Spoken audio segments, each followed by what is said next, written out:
Gaming in the metaverse is going to span from immersive experiences in fantasy worlds to bringing simple games into our everyday lives through holograms. Maybe you'll play old games in new ways. So, Barcelona, huh? Well, it's not New York, but I like it. New York misses you. What's that? I said, let me put my game face on so I can beat you. Okay. Check. I gotta try another game face next time. Maybe you'll go head-to-head with players from around the world. Like a shop. Some close skill. Keep talking.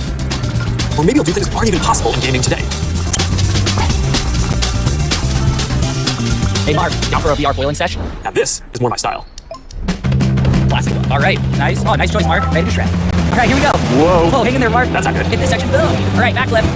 Yoo-hoo. I got an idea. Hey, where are you going? Gotta pump it to jump it. I didn't know that was an option. Oh, you're not gonna catch it now. Take that, unicorn. Oh, Tube City. Ah, you're out of control. Don't worry, I'll let you win next time. All good.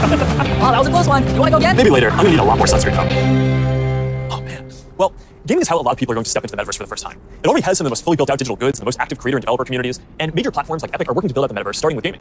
For our part, we're heavily investing in building a healthy VR and AR ecosystem, so that game studios can keep building and gaming creators can keep creating. Now, Deb from our studios team is joining me. Deb, do you want to take us through some of the exciting games in the pipeline for Quest? Absolutely. Over the years, we've had the opportunity to work with incredible developers, like Vertigo Games, the studio behind fan favorite Arizona Sunshine. I love Arizona Sunshine. That game basically got me and my friends through the first few months of the pandemic. That's awesome. If you enjoyed that, Mark, I think you'll be excited that we're partnering with Vertigo on 5 more great games, from Deep Silver and others. We'll share more about this lineup very soon. Nice. What else is coming? Well, the metaverse is constantly evolving, so one of the most important aspects will be live service games that launch updates and new downloadable content regularly, like Echo VR, Beat Saber, Onward, Pistol Whip, and more. We're focused on this a lot right now, making sure games can build out active communities. Beat Saber has a passionate community. Oh, I love Beat Saber. So do I. And Beat Saber just passed $100 million in lifetime revenue on Quest alone. It's a great example of a game that keeps releasing fresh content. They've actually been working on evolving the way that you interact with the tracks and feel the music. Also, the team has been working on something really cool. Check this out.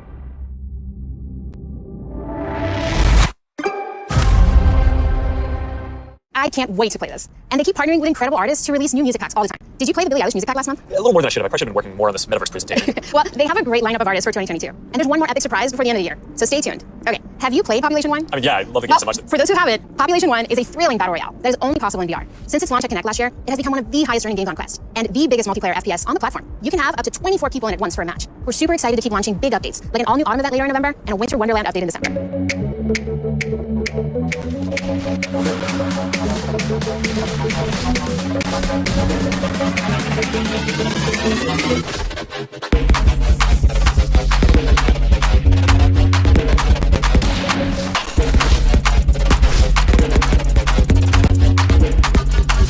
Okay, here's something I know our community has been waiting for. Lay it on us. All right, this is a title from the Warfrog team. This is the team that set the standard for VR combat physics when it launched on Reps in 2019. That's right, Blade and Sorcery Nomad, the built for VR medieval fantasy sandbox that pairs magic with melee, is launching on Quest later this year.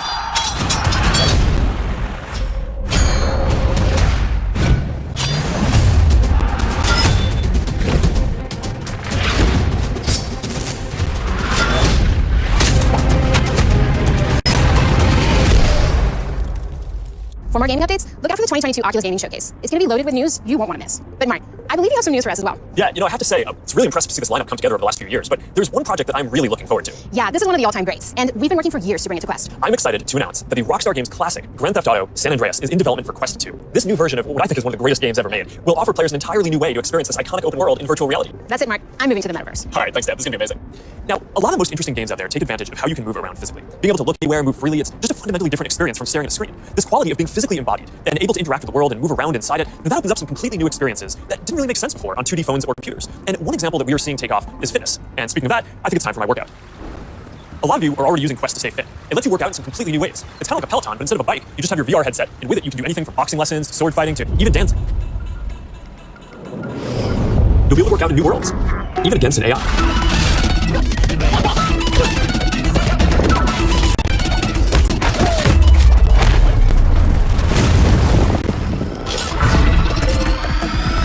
Maybe you'll get some friends together for some 3-on-3. Maybe play pickup with people on the other side of the world.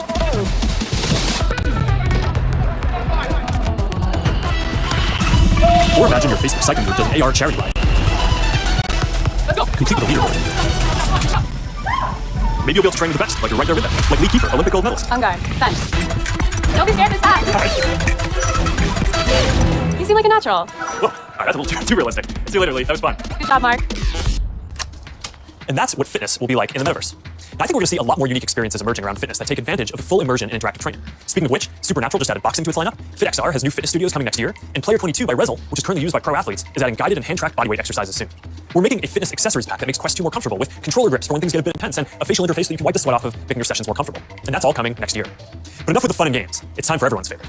work. Over the last year and a half, a lot of us who work in offices have gone remote. And while I miss seeing the people I work with, I think remote work is here to stay for a lot of people. So we're gonna need better tools to work together. Let's take a look at what working in the metaverse will be like. Imagine if you could be at the office without the commute. You would still have that sense of presence, shared physical space, those chance interactions that make your day all accessible from anywhere.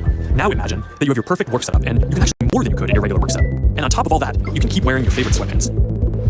Looking good. Let's get together real quick for a debrief. I'm free now. Let's jump in. Hi. Hey. So what do we think?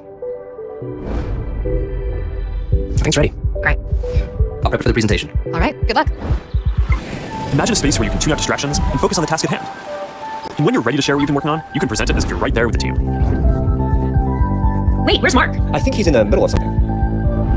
You can already see some of these elements in Horizon Workrooms, which we launched a couple of months ago. Later this year, we plan to introduce room customization, so you can put your own logos and posters in your workrooms. We're also introducing a new office space in Horizon Home, for when you want your perfect workspace to do some focused work or just cross a few things off your to-do list. We're also announcing 2D progressive web apps for the Quest Store, and as a new developer framework, so they're easier to build. So you can drop in and check on a work project while you're in VR using services like Dropbox, Slack, or stay connected with Facebook and Instagram. This starts bringing more of your 2D internet services into the metaverse. And as we focus more on work, and frankly, as we've heard your feedback more broadly, we're working on making it so you can log into Quest with an account other than your personal Facebook account. We're starting to test support for work accounts soon, and we're working on making a broader shift here within the next year. I know this is a big deal for a lot of people. Not everyone wants their social media profile linked to all these other experiences, and I get that, especially as the metaverse expands. And I'll share more about that later. But I'm genuinely optimistic about work in the metaverse. We know from the last couple of years that a lot of people can effectively work from anywhere, but hybrid is gonna be a lot more complex when some people are together and others are still remote. So giving everyone the tools to be present, no matter where they are, whether it's a hologram sitting next to you in a physical meeting or in a discussion taking place in the metaverse, that's gonna be a game changer. I think this could be very positive for our society and economy. Giving people access to jobs in more places, no matter where they live, will be a big deal for spreading opportunity to more people. Dropping our daily commutes will mean less time stuck in traffic and more time doing things that matter. And it'll be good for the environment. Actually, if you travel for work and working in the metaverse means that you just take one less flight each year, that's probably better than almost anything else that you can do for the environment. I think working in the metaverse is going to feel like a huge step forward. And these dynamics, like the ability to teleport places with people and interact around shared projects in virtual space, they're gonna be valuable in a lot of other categories of experiences too. So now Marnie, our Chief Business Officer, is going to take us through some of them. Thanks, Mark. We'll see you in a minute. What if you could learn about anything in the world just by bringing it closer to you? So we're gonna have an astrophysicist in the family. Actually, I have to write this paper. Will you help me? Let's take a closer look. What part of the solar system are we talking about? Saturn. If you were taking astrophysics, you could study in the metaverse. Did you know the rings are made up of billions of icy particles? Really? Look at this. You ready to do that paper now, right? Yeah. In the metaverse, you'll be able to teleport not just to any place, but any time as well. Ancient Rome. Imagine standing on the streets, hearing the sounds, visiting the markets, get a sense of the rhythm of life over 2,000 years ago. Imagine learning how the forum was built by actually seeing the forum get built right in front of you. Hi everyone, I'm Marnie Levine. In the metaverse, learning won't feel anything like the way we've learned before. With a headset or glasses, you'll be able to pull up schematics you're studying, or maybe even the service manual for a vehicle you're learning to repair. Let's say you're a med student or a doctor. With apps like OSO VR, you can learn new techniques in surgery firsthand, practicing until you get it right. Or, if you're studying Earth science, you could swim through the Great Barrier Reef, get up close to Earth's mightiest insects with your instructor, David Attenborough, whose VR documentary is playing now on Oculus TV. This is a world of intrigue, a world of wonder, a secret world hidden to the human eye. Explore the extraordinary world of Micro Monsters 3D with me, David Attenborough. This is just one of the ways we're going to learn in the future. But in order to get there, we're going to need to help build the skill sets of the people who build these experiences. So we're setting aside $150 million to train the next generation of creators to build immersive learning content and increase access to devices. And to help more creators make a living building AR effects using Spark AR, we're going to establish a professional curriculum and certification process, make it easier to monetize, and put our Spark AR curriculum on Coursera and edX. Thanks, Marnie. So that's a glimpse of the kinds of experiences that you might have in the metaverse, from connecting with friends to gaming and entertainment to work and education and creation and commerce. Now let's talk about how creators and developers are going to build all of this and about the economy that we all need to create. The last few years have been humbling for me and our company in a lot of ways. One of the main lessons that I've learned is that building products isn't enough. We also need to help build ecosystems so that millions of people can have a stake in the future, can be rewarded for their work, and benefit as the tide rises, not just as consumers, but as creators and developers. But this period has also been humbling because as big of a company as we are, we've also learned what it is like to build for other platforms. And living under their rules has profoundly shaped my views on the tech industry. Most of all, I've come to believe that the lack of choice and high fees are stifling innovation, stopping people from building new things, and holding back the entire internet economy. We've tried to take a different approach. We want to serve as many people as possible, which means working to make our services cost less, not more. Our mobile apps are free, our ads business model is an auction which guarantees every business the most competitive price possible.